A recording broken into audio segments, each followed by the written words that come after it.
Hello, everyone, and welcome back to another James Talks About the NFL. And today I'm going to open up the question: should Derek Carr win the MVP? Or will he win the MVP? Because, well, should and will just kind of mean the same thing. I was thinking I would separate that from could, because he could win the MVP. Tom Brady could win the MVP. Any other player could win the MVP that's been playing well. Matt Ryan could win the MVP. Drew Brees could win the MVP. That's a yes, yes, yes, and yes for all four of those quarterbacks. And Ezekiel Elliott, could he win the MVP? Yes, he very well could. But instead of having a yes or no question like that, kind of a dead end question, I'm going to open it up and just debate about something for a good 10 minutes or so. Okay. Should Derek Carr win the MVP? I think, I think if Derek Carr and the Raiders continue to win, then yes, I think he should win the MVP. And I know Patriots fans will get salty at that, and Falcons fans will get salty at that, and Saints fans will get salty at that for me not putting their quarterbacks in there in that kind of caliber. I mean, all four of those guys are good, but here is why Derek Carr should win the MVP, which nowadays is called the quarterback's trophy in my mind. Because nobody wins it except a quarterback nowadays, or at least it seems like that. I know that's not 100% true, but it seems like that. Okay, here are my reasons to why Derek Carr should win the MVP. Okay, so if you've been keeping track of the Raiders for the past 15 years, this is 2016, and the last time the Raiders made the playoffs and had a winning record was 2002, when they went to Super Bowl 37. Now, the Raiders have already clinched their winning season. They did it last Sunday, the Sunday before yesterday, against my Panthers. Man, I wanted to win that game so badly.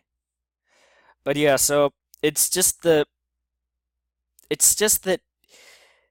champions respond whenever the chips are down. And I know this reason will go for Matthew Stafford winning the MVP, but just chill, Lions fans.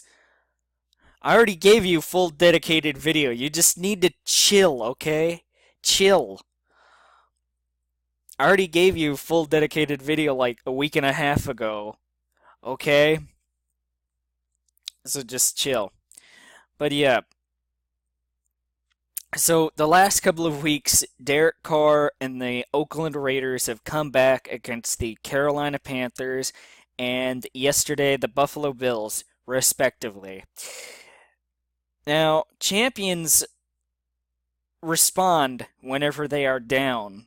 They respond and they come back and they have a counterpunch. But champions' counterpunch is harder. They punch back harder than they were punched originally. And plus, Derek Carr, and you can thank Jack Del Rio a little bit for what I'm about to say too, the Oakland Raiders head coach, but Derek Carr has helped change the culture of the Oakland Raiders. He has helped make the Oakland Raiders relevant. He, back a few years ago, even a couple of years ago in 2014 and beyond, it'd be like, huh? It'd be like, huh? What would happen if the Oakland Raiders and the Cleveland Browns got together for a matchup? Who would win? Those would be two terrible teams. Which, the point is that the Raiders used to be a punchline to terrible jokes. Nowadays, it's just the Browns. Not the Raiders anymore on an annual basis. Particularly on an annual basis.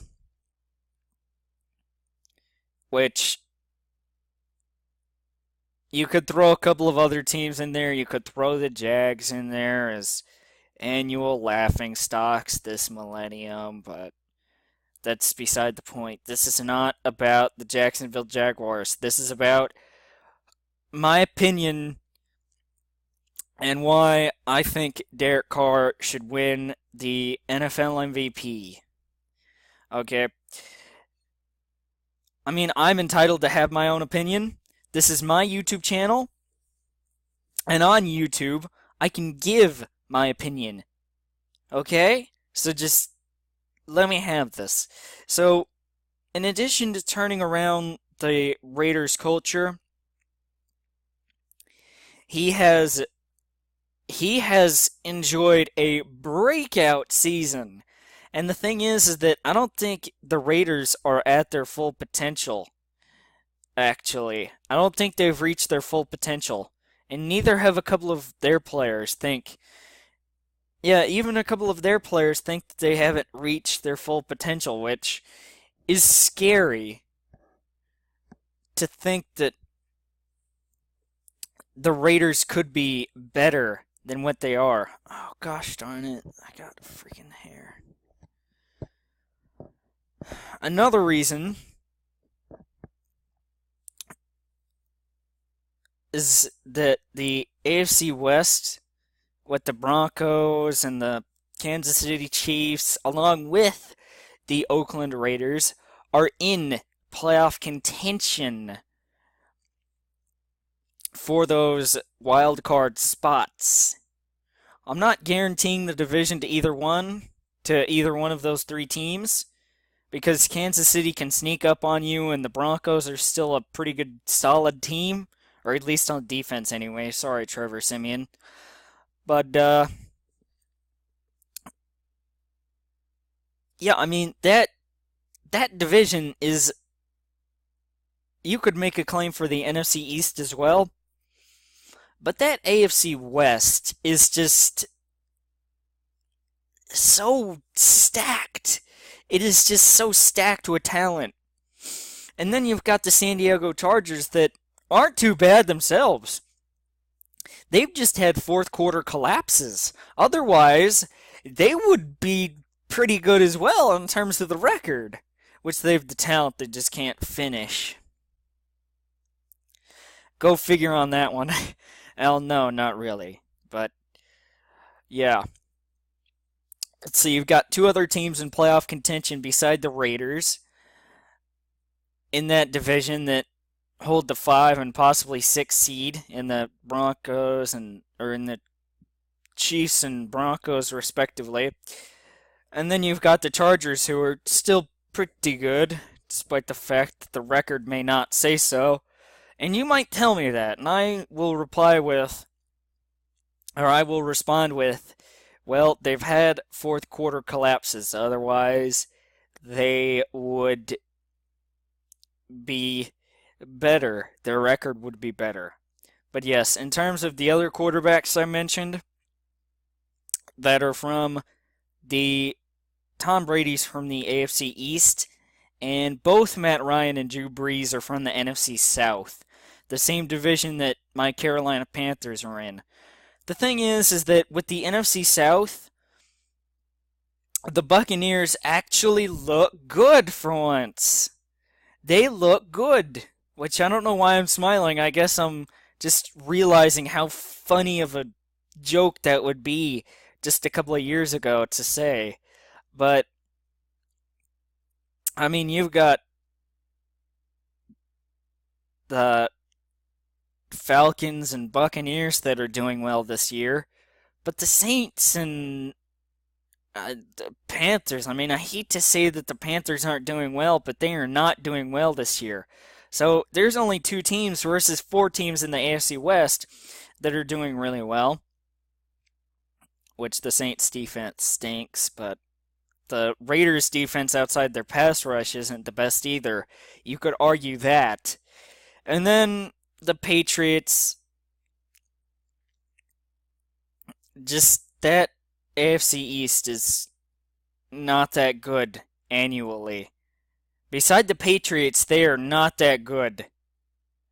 I mean, you've the Dolphins that are vying for a playoff spot, that are in the race there, in the AFC race. Tight AFC race there for the wild card spots, by the way. You could look at playoff seedings, see how close they are. But yeah, the Jets aren't that good this year. And the Bills had a good run back in late September and at least into early to mid-October, if not all the way through October. But that just... the Bills are the Bills. I mean, I hate to say it, Bills fans, but the Bills are the Bills, so...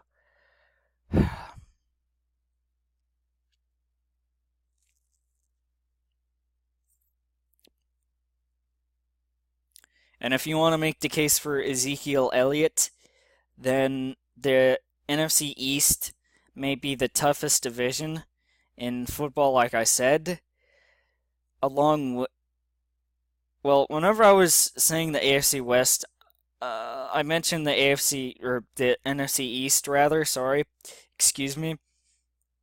One of those two divisions are the toughest in football, and the NFC East has the Cowboys and the Giants and the Eagles and the Redskins, which the Redskins and Giants are vying for those two NFC wildcard spots at the 5 and 6 seed. Yeah, if you know football, you'll know what I'm talking about. The Eagles are falling off a cliff. Sorry, Eagles fans. Your team is being the Eagles and falling off of a cliff.